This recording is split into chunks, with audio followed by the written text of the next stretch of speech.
Hello everybody, back again. I'm unfortunately not doing Romans 6 through 10. I am starting in Ecclesiastes. Ecclesiastes 1 says, "These are the words of the teacher, King David's son, who ruled in Jerusalem. Everything is meaningless," says the teacher, "completely meaningless. What do people get for all their hard work under the sun? Generations come and generations go, but the earth never changes. The sun rises and the sun sets, then hurries around to rise again. The wind blows south and then turns north. Around and around it goes, blowing in circles. Rivers run into the sea, but the sea is never full. Then the water returns again to the rivers and flows out again to the sea. Everything is wearisome, beyond description. No matter how much we see, we are never satisfied. No matter how much we hear, we are not content. History merely repeats itself. It has all been done before. Nothing under the sun is truly new. Sometimes people say, 'Here is something new,' but actually it is old. Nothing is ever truly new. We don't remember what happened in the past and in the future generations. No one will remember what we are doing now." Basically, in this first section, it's saying that everything is meaningless, depicted by the title. King David's son, who ruled Jerusalem, is supposedly the wisest person in the world at this moment. And he is saying that life is meaningless pretty much, and that everything that's happened is nothing new and nothing is changing no matter what. The teacher speaks the futility of wisdom.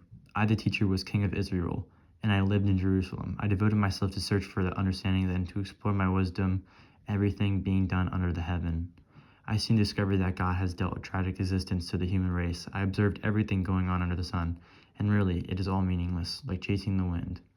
What is wrong cannot be made right. What is missing cannot be recovered. I said to myself, 'Look, I am wiser than any of the kings who ruled in Jerusalem before me. I have greater wisdom and knowledge than any of them. So I set out to learn everything from wisdom to madness and folly. But I learned firsthand that pursuing all this is like chasing the wind. The greater my wisdom, the greater my grief. To increase knowledge only increases sorrow.'" Throughout Ecclesiastes, this King David's son mentions chasing the wind multiple times, as I think it's mainly repetition throughout each chapter. So each chapter I've highlighted chasing the wind here, chasing the wind here. Somewhere along here, there's another time that he says it, chasing the wind here, like chasing the wind. He continuously speaks about chasing the wind, kind of symbolizing the futility of trying to look for things in life because everything ends the same. In this part where I've highlighted, I said, "Greater my wisdom, the greater my grief. To increase knowledge only increases sorrow." This relates to how when people say, like, the smarter you get, the less, like, ignorance is bliss, pretty much. Like, the smarter you get, the more you know, and then things that you know aren't even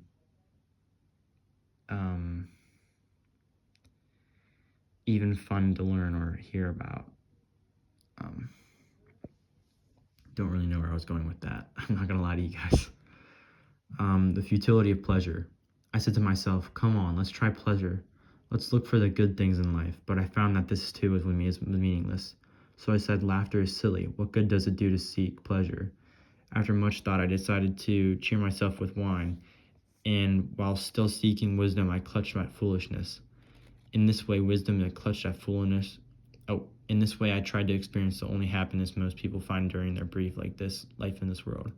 I also tried to find meaning by building huge homes for myself and by planting beautiful vineyards. I made gardens and parks, filling them with all kinds of fruit trees. I built reservoirs to collect the water to irrigate my many flourishing groves. I bought slaves, both men and women, and others were born into my household. I also owned large herds and flocks, more than any of the kings who had lived in Jerusalem before me. I collected great sums of silver and gold, the treasure of many kings and provinces. I hired wonderful singers, both men and women, and had many beautiful concubines. I had everything a man could desire. So I became greater than all who has lived in Jerusalem before me, and my wisdom never failed me. Anything I wanted I could take. I denied myself no pleasure. I even found great pleasure in hard work, a reward for all my labors. But as I looked at everything I had worked so hard to accomplish, it was also meaningless, like chasing the wind. There was nothing really worthwhile anywhere. So in this futility of pleasure section, he pretty much talks about how even pleasure, as anything else in the world, such as wisdom, when he speaks to the futility of wisdom, he says, like, chasing wisdom is increasing only his sorrow and his grief. And then he talks about the futility of pleasure, where even though he has all these wonderful things and all the materialistic things that a person could ever want or need, he says it's, once again, just like chasing the wind, like it's foolish. It's foolish to chase something that's completely unachievable, because there is no end. Like, we come into this world the same way we leave the world, pretty much. The wise and the foolish. So I decided to compare wisdom with foolishness and madness. For who can do this better than I, the king? I thought, wisdom is better than foolishness, just as light is better than darkness. For the wise can see where they are going, but fools walk in the dark. Yet I saw that the wise and the foolish share the same fate. Both will die. So I said to myself, since I will end up the same as the fool, what's the value for all of my wisdom? This is also meaningless, for the wise and the foolish both die. The wise will not be remembered any longer than the fool. In the days to come, both will be forgotten. So I came to hate life, because everything done here under the sun is so troubling. Everything is meaningless, like chasing the wind.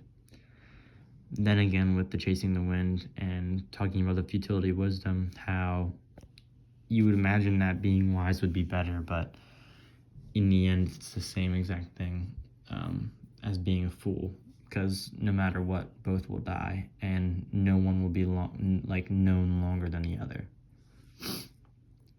The futility of work. I came to hate all my hard work here on earth, for I must leave to others everything I have earned, and who can tell whether my successors will be wise or foolish? Yet they will control everything I have gained but my skill and my hard work under the sun. How meaningless. So I gave up despair, questioning the value of all my hard work in this world. Some people work wisely with knowledge and skills, then must leave the fruit of their efforts to someone who hasn't worked for it. This too is meaningless, a great tragedy. So what do people get in this life for all their hard work and anxiety? Their days of labor are filled with pain and grief. Even at night their minds cannot rest. It is all meaningless. So I decided there is nothing better than to enjoy food and drink and to find satisfaction in work. Then I realized that these pleasures are from the hand of God. For who can eat or enjoy anything apart from him? God gives wisdom, knowledge, and joy to those who please him.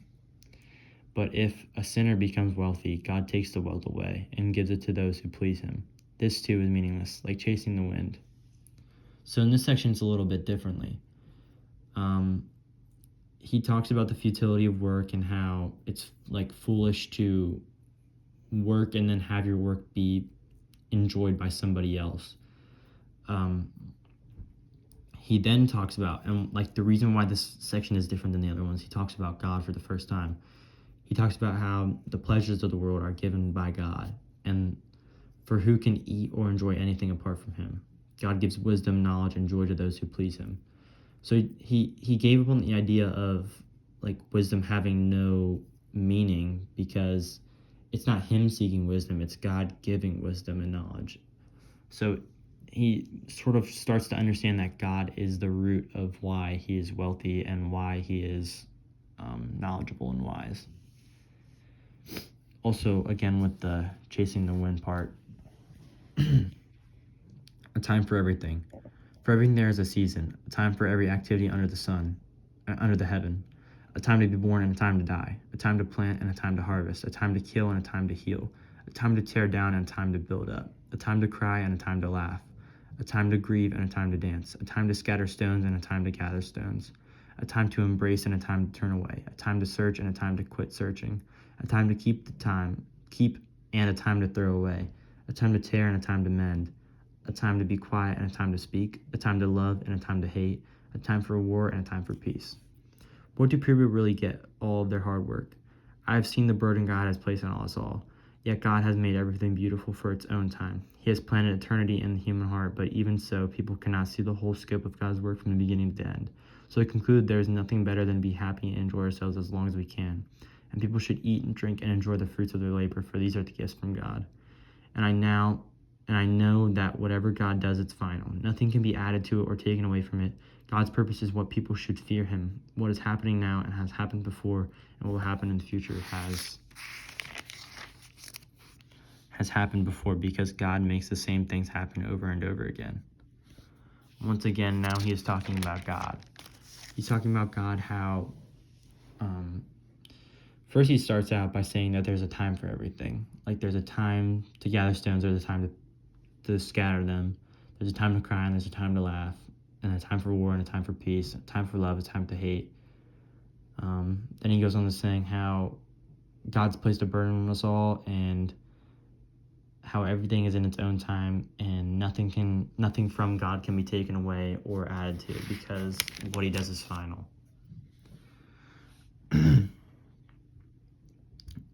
The injustices of life. I also noticed that under the sun there is evil in the courtroom. Yes, even the courts of law are corrupt. I said to myself, in due season God will judge everyone, both good and bad, for all their deeds. I also thought about the human condition, how God proves to people that they are like animals. For people and animals share the same fate. Both breathe and both must die. So people have no real advantage over the animals. How meaningless. Both go to the same place. They came from dust and they return to dust. For who can prove that the human spirit goes up and the spirit of animals go down into the earth? So I saw that there is nothing better for people than to be happy in their work. That is our lot in life. And no one can bring us back to see what happens after we die. Pretty much overall, what King David's son is trying to tell us here is that we should enjoy life, because that is the gift from God, and nothing he does can be added to or taken away from. So the only thing he's concluded really is to enjoy what we do and enjoy the pleasures of life, because that's what God gifts us with. Chapter 4. Again I observed all the oppression that takes place under the sun. I saw the tears of the oppressed, with no one to comfort them. The oppressors have great power, and their victims are helpless. So I concluded that the dead are better off than the living. But most fortunate are all those who are not yet born, for they have not seen all the evil that is done under the sun.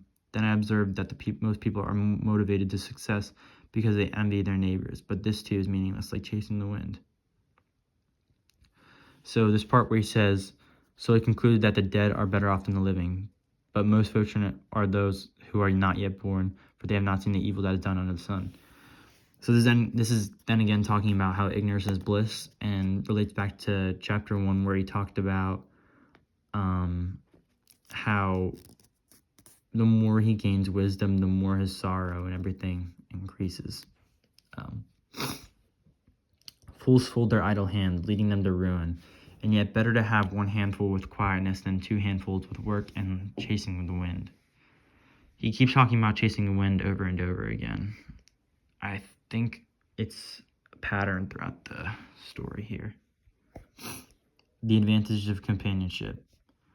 I observed yet another example of something meaningless under the sun. This is the case of a man who is all alone, without a child or a brother, yet who works hard to gain as much wealth as he can. Then he asks himself, who am I working for? Why am I giving up so much pleasure now?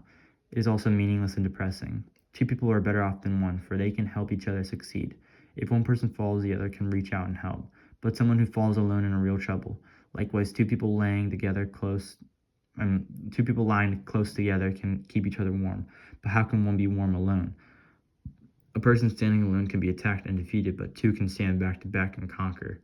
Three, even better, for a triple braided cord is not easily broken.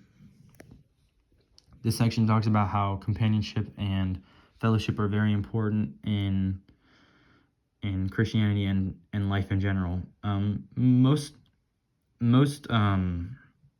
chapters in Ecclesiastes are talking about how to live life and the challenges of life, pretty much, and kind of how to conquer life.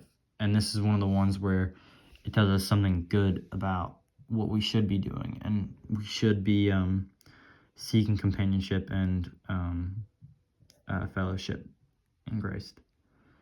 The futility of political power. It is better to be a poor but wise youth than an old and foolish king who refuses all advice.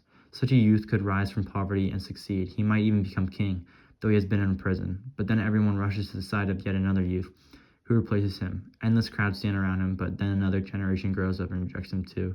so it is all meaningless, like chasing the wind. This talks about how you should always try to receive advice from somebody older than you and somebody more experienced than you. It also talks about how becoming a king or becoming a president doesn't really mean much, because no matter what, somebody else will replace that spot and replace what you have done with a different position and a different person. So it's all meaningless, like chasing the wind once again. Chapter 5, Approaching God with Care. As you enter the house of God, keep your ears open and your mouth shut. It is evil to make mindless offerings to God. Don't make rash promises, and don't be hasty in bringing matters before God. After all, God is in heaven and you are here on earth. So let your words be few. Too much activity gives you restless dreams. Too many words make you a fool. When you make a promise to God, don't delay in following through, for God takes no pleasure in fools.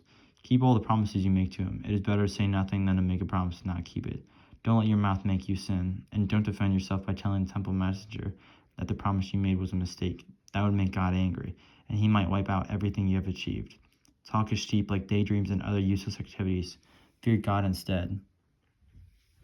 Here it talks about how it's important not to speak more than you listen, and you shouldn't make half-hearted promises with people and God especially, because then that just leads to more despair if you can't keep your promise, because like you said, God will wipe out everything you have achieved. The futility of wealth. Don't be surprised if you see a poor person being oppressed by the powerful, and if justice is being miscarried throughout the land, for every official is under orders from higher-ups, and matters of justice get lost in red tape and bureaucracy. Even the king milks the land for his own profit. Those who love money will never have enough. How meaningless to think that wealth brings true happiness. The more you have, the more people come to help you spend it. So what good is wealth, except perhaps to watch it slip through your fingers?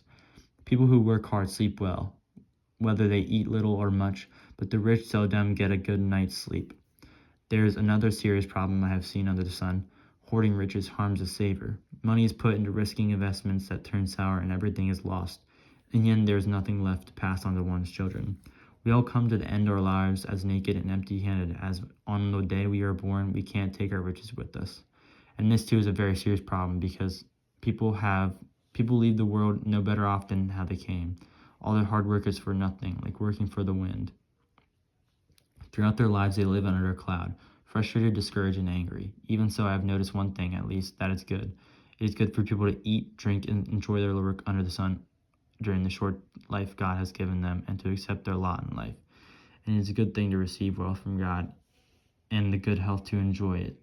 To enjoy work and accept your lot in this life. This is indeed a gift from God. God keeps such people so busy enjoying life that they take no time to brood over the past. This section is talking about how money can't make you happy, and people who think that money is the equivalent to true happiness are foolish, and that with money comes more spending and turns into nothing. I like this verse, especially where it says, we all come to end our lives as naked and empty-handed as on the day we were born. We can't take our riches with us. Basically saying that, like, we shouldn't be hoarding our money, because there's no benefit in that, because in this life that we have, we don't leave with the money that we've accumulated. So it's important to spend and pass on to children. Then again, he talks about the wind and how all their hard work is for nothing, and like working for the wind, chasing the wind, basically saying everything is meaningless again. He also talks about how we should enjoy life, and the only thing good for people is to eat, drink, and enjoy their work. And that God keeps such people so busy enjoying life that they take no time to brood over the past. That is it for today. I was only going to read through Ecclesiastes 1 through 5, and eventually I'll come back and possibly talk about 6 through 10, either Romans or Ecclesiastes. Peace and stay blessed.